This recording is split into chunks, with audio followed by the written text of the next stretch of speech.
जो अंतरात्मा की शक्ति है वो ढक चुकी है।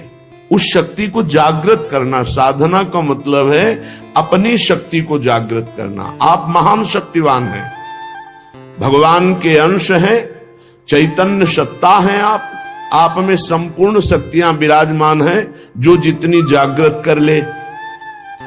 अब वो विषयों में, जो भोगों में रत है, अपनी शक्तियों को भूल करके भोगों में शक्तिहीनता का अनुभव कर रहा है उसमें भी शक्ति, पर वो भोगों की आसक्ति के कारण शक्तिहीनता का अनुभव कर रहा है। इसीलिए श्रीपाद कह रहे हैं कि हमें ऐसे भोगी पुरुषों से नहीं मिलना, ऐसे पापी जनों का संभाषण, मिलना जुलना नहीं, पर भगवत भाव उनमें भी रखना है, मिलना नहीं है।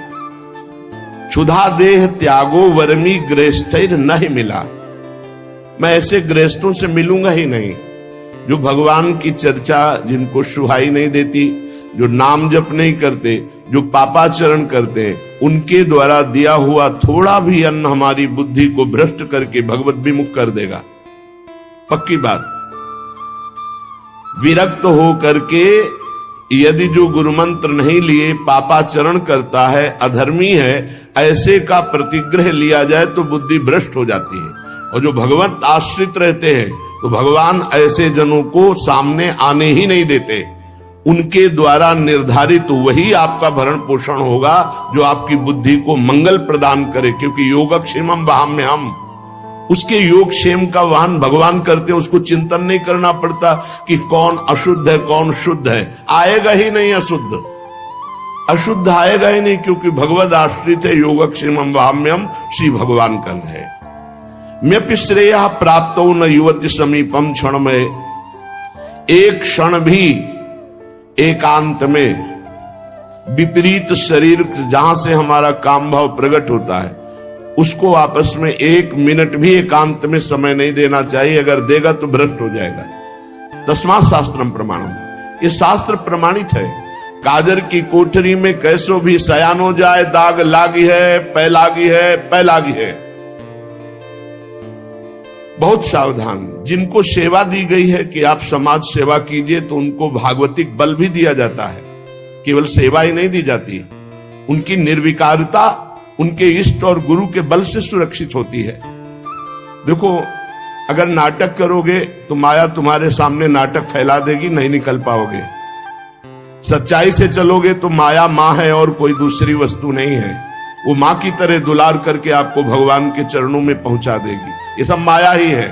ये माइक माया है, ये आवाज माया है, ये शरीर माया है, ये जो भी आप देख रहे हैं, गो गोचर जहां लघु मनुजाई सो सब माया जानो भाई। ये माया आपकी मुक्त अवस्था को पहुंचाने के लिए है।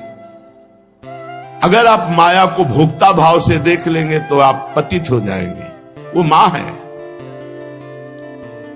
श्री भगवान के आश्रित जो भक्तजन होते हैं, वो शास्त्र आज्ञा का पालन करते। एक क्षण भी शास्त्र आज्ञा की अवहेलना प्रमाद में की तो फंस जाओगे। वो तो भगवान कृपालु हैं, कृपा करके फिर उसको रास्ता देते, नहीं तो माया रास्ता बंद ही कर देती है। आगे चलने का रास्ता नहीं रह जाता परमार्थ का। तो कह रहे एक क्षण भी शास्त्र विरुद्ध आचरण के लिए किसी को समय मत दो। कोई तुम्हारा मित्र नहीं है, परमार्थ के सब विरुद्ध हैं। एक संसार प्रकृति विरुद्ध करे तो का कीजिए। और आगे के दाझे गए भज पानी में आग लगे तो का कीजिए। एक संसार दुष्ट की संगति ताहू में तुम पुष्ट करावो। क्या भगवत आश्रित हो करके आप अगर मनमानी आचरण शास्त्र विरुद्ध करते हैं तो आपका मंगल हो सकता है? शास्त्र विरुद्ध आचरण करने वाले का कभी मंगल नहीं होता। इसलिए सावधान। देखो, श्रीधाम वृंदावन वास करने वालों को हमने कई बार सत्संग में प्रणाम किया है कि आप रिक्शा चलाते हैं, आप छोटी मोटी दुकान रखते हैं, आप पोछा लगाते हैं यहाँ ब्रजवासियों के घरों में, और आप किसी भी तरह अपने जीवन, तो हम आपको प्रणाम करते हैं। क्यों आप निश्चल और निष्कपट होकर के भगवत धाम का वास करके वृंदावन की प्राप्ति के लिए आप ऐसा कष्ट सहकर कर रहे हैं। लेकिन इसमें छल कपट नहीं, इसमें तिलक कंठी और वेश का दुरुपयोग नहीं। इष्ट और गुरु को गाली पड़ेगी, तुम्हारे सब पुण्य नष्ट हो जाएंगे। सात्विक वेशभूषा का हमने आदेश किया है कि आप अपने घर में पैंट शर्ट पहन सकते हैं। सात्विक वेशभूषा का आप सम्मान करें। आपके द्वारा कोई वार्ता, कोई चेष्टा, कोई ऐसी करनी हो जाए तो आपके इष्ट और गुरु को गाली मिलेगी। आप इस पर सावधान रहें। आपके इष्ट और गुरु आपका हित करने, आपका हित नहीं। वनवास कर रहे हो, आप वनवासी वेशभूषा में रह सकते हैं। आप वनवास वृंदावन में आप सेवा कर रहे हैं, आप कर सकते हैं। आपके गले में पड़ी होगी गुरु की लॉकेट, आपके मस्तक पर श्री जी का चरण चिन्ह, आप कंठी धारण किए हुए हैं, तो आपको शांत, सौम्य, गंभीर, प्रिय बर्ताव करना है। अशांत और निगेटिव व्यवहार करने वाले पर भी आपको शांत और सकारात्मक भाव, कोई बात नहीं, आप जा सकते हैं। वो फिर नाराज हो रहा है, फिर हम हाथ जोड़ रहे हैं। हमें मार पीट, गाली गलौज, छल कपट नहीं करना। और जो यहां आसपास दुकान रखे हुए हैं उनसे हमारी प्रार्थना है, राधा केली कुंज से आपका कोई संपर्क है नहीं। आप दुरुपयोग मत कीजिए वेश का, आप इस स्थान का दुरुपयोग मत कीजिए, नहीं तो आपका वृंदावन वास छूट जाएगा और ऐसी समस्याओं में फंस जाओगे, निकलना मुश्किल हो जाएगा। हमारा संकेत समझ लीजिए, किसी से कोई संपर्क नहीं, सब अपनी अपनी दुकानें लगाए हुए हो। जो विविध प्रकार से सफेद वेश धारण करके, कंठी धारण करके, बाल रखा करके और इसके बाद गंदा आचरण करते हैं, वो अपने गुरु और इष्ट का और धाम का अपराध करते। ऐसे लोग कभी धाम में नहीं मरते। हमारा भूख से शरीर छूट जाए लेकिन हम अधर्म आचरण नहीं करेंगे। सबके ऊपर कानून शास्त्र है और शास्त्र संतों के हृदय से प्रकाशित होता है। वृंदावन वास का मतलब है निष्कपट सरल ढंग से तुम्हारा श्री जी भरण पोषण करेंगे। अचानक कोई व्यवस्थापक ऐसी व्यवस्था कर जाएगा जो लाडली जी के द्वारा प्रेरित है, ऐसे आचरण, गलत आचरण, दोहन वृत्ति, किसी को किसी के संबंध से दोहित करना, गुरु पत्नी गामी कहते हैं उसे। गुरु पत्नी को गुरु के सबके पत्नी थोड़ी होती, वो तो ब्रह्म ऋषि जो कुछ ऐसे कुल परंपरा जिनकी चली हुई है, और बकाया सब जो विरक्त हैं वो गुरु पत्नी गामी का दोष कैसे लगता है? गुरु के नाम पर उनके द्वारा दी हुई संपत्ति का भोग करना गुरु पत्नी गामी कहा जाता है। श्री जी के द्वारा व्यवस्था होना, गुरु जी के द्वारा व्यवस्था होना एक अलग चीज है। आप उनके नाम, उनकी छाप का प्रयोग करके आप दोहन वृत्ति रखते हैं, ये गुरु पत्नी गामी का अपराध महापापों में आता है। इसलिए सब कोई सावधान होकर वृंदावन वास करो। वृंदावन वास के लिए कह रहे क्षुधा देह त्यागो वर्मी गृहस्थैर नहीं मिला।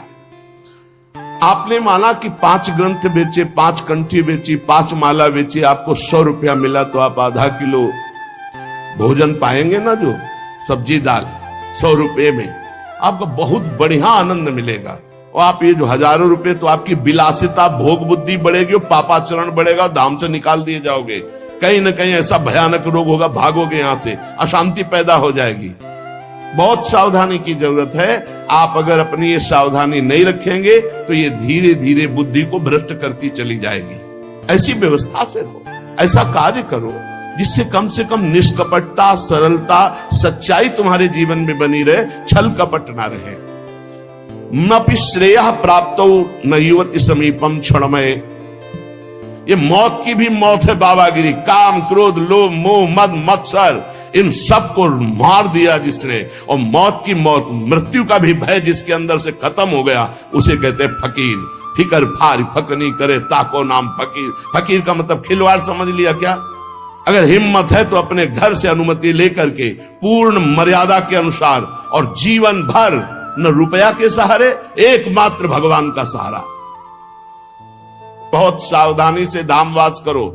ऐसा मत प्रयोग करो, दोहन वृत्ति मत रखो। गुरु के नाम की, गुरु के प्रभाव की दोहन वृत्ति तुम्हारा पतन करा देगी। ये गुरु पत्नी गामी का कलंक उसको लगता है। बहुत सावधान। गुरु की बटिया से मिले रहना, न कुछ लेना न देना, मगन रहना। अब हम आश्रित है तो भरण पोषण गुरु के द्वारा हो रहा है, वो बात अलग है। दोहन वृत्ति नहीं।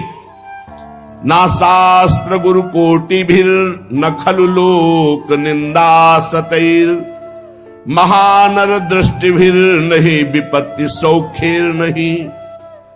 करोड़ों करोड़ों बार शास्त्र समझा रहे, गुरु समझा रहे, तुम्हारे समझने की शक्ति नष्ट हो चुकी है। देखो, शक्ति मां है। जैसे हम बार बार कहते हैं, माताओं बहनों में जननी भाव, पूज्य भाव, क्योंकि उससे आपके अंदर शक्ति बढ़ेगी।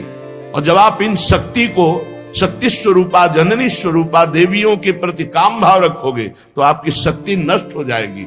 बिना शक्ति के कुछ नहीं है संसार में। भगवान की अलौकिक शक्ति है जो सब में व्याप्त है, उसके बिना सब सौ के तुल्य है।